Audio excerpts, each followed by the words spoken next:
तो जय हिंद दोस्तों, स्वागत है आपका हमारे इस नए वीडियो में।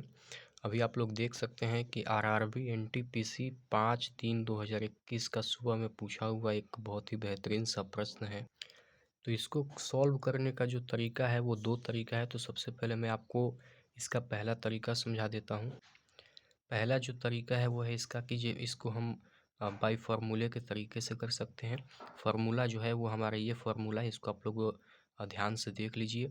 प्रश्न में जो है हमको इसका लागत मूल्य हो, क्रय मूल्य हो, कॉस्ट प्राइस हो, सभी ये सब जो चीज़ होता है इसको हम क्रय मूल्य, लागत मूल्य जो दिया हुआ है इसको हम क्रय मूल्य कहते हैं।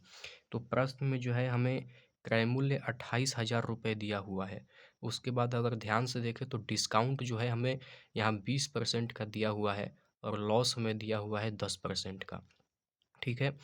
और हमसे जो है हमारा अंकित मूल्य यानी कि मार्क प्राइस पूछ रहा है इसमें हमें। तो मार्क प्राइस की जगह पर हम एक्स मान लेते हैं क्योंकि हमें यही ज्ञात करना है। उसके बाद हमें जो है 28,000 रुपये इसका क्रय मूल्य यानी कि कॉस्ट प्राइस दिया हुआ है। ठीक है। 20% जो है हमें डिस्काउंट दिया हुआ है। ठीक है। ये जो डिस्काउंट है 100 माइनस 20 होगा। ठीक है। 100 में से हमें डिस्काउंट को करना है।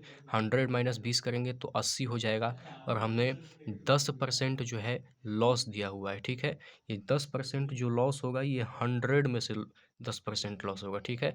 100 में अगर 10% का लॉस होगा तो वो हो जाएगा 90 यानी कि 90। ठीक है। यहाँ देखें तो हम एक जीरो से एक जीरो को कैंसिल कर सकते हैं। ठीक है। 8 से अगर इसको हम काटेंगे तो 3 बार में, मतलब कि टोटली 350 बार में चला जाएगा। ठीक है। यहाँ से जो x का वैल्यू है वो 350 इंटू का 90 हो जाएगा। ठीक है। 350 को जब हम 90 से कैलकुलेट यानी मल्टीप्लाई करेंगे तो 31,500 रुपये इसका जो है वो आंसर होगा, जो कि बी ऑप्शन में हमें दिया हुआ है। ठीक है। अब आइए आपको हम बताते हैं इसका दूसरा मेथड। अब अगला जो इसका मेथड है वो बहुत ही आसान मेथड है, क्योंकि जो लोग, मतलब कुछ लोग होते हैं जो कि फार्मूला वगैरह याद करने में ज़्यादा इंटरेस्ट नहीं रखते हैं, तो उनके लिए ये जो मेथड नंबर 2 है वो बहुत ही आसान और बहुत ही अच्छा होगा। इसमें करना क्या है कि हमसे लास्ट में हमारा मार्क प्राइस यानी कि अंकित मूल्य पूछ रहा है। तो मान लेते हैं कि हमारा जो अंकित मूल्य है वो 100 रुपये है। ठीक है।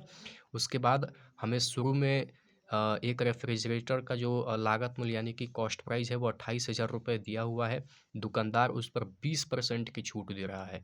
यानी कि मान लेते हैं कि हम 100 रुपये में अगर किसी सामान को खरीदते हैं तो उस पर हमें 20% का छूट यानी कि 80 रुपये में हम उस सामान को ले जा सकते हैं। तो ये जो है हमारा 100 बटा मतलब 100 बटा में 80 हो जाएगा। उसके बाद प्रश्न में जो है हमें आगे बोला हुआ है कि 10% की जो है वो हानि उठाता है। ठीक है। दुकानदार जो है इस पर 10% की हानि उठाता है, मतलब कि 100 रुपये के सामान पर 10 रुपये का नुकसान यानी कि 90 हो जाएगा। ठीक है। और हमें हमारा लागत मूल्य यानी कि क्रय मूल्य 28,000 रुपये पहले से ही दिया हुआ है। यहाँ देखेंगे तो 2 जीरो से हमारा ये एक जीरो और ये एक जीरो, 2 जीरो कैंसिल हो जाएगा। 8 से अगर हम इसको काटेंगे 28,000 को तो 3500 बार में ये कैंसिल हो जाएगा। ठीक है। 3500 को जब हम 9 से मल्टीप्लाई करेंगे तो 31,500 रुपये आंसर आ जाएगा, जो कि ऑप्शन बी में दिया हुआ है। तो एक मैंने आपको बता दिया, ये वाला आप करके बताएं।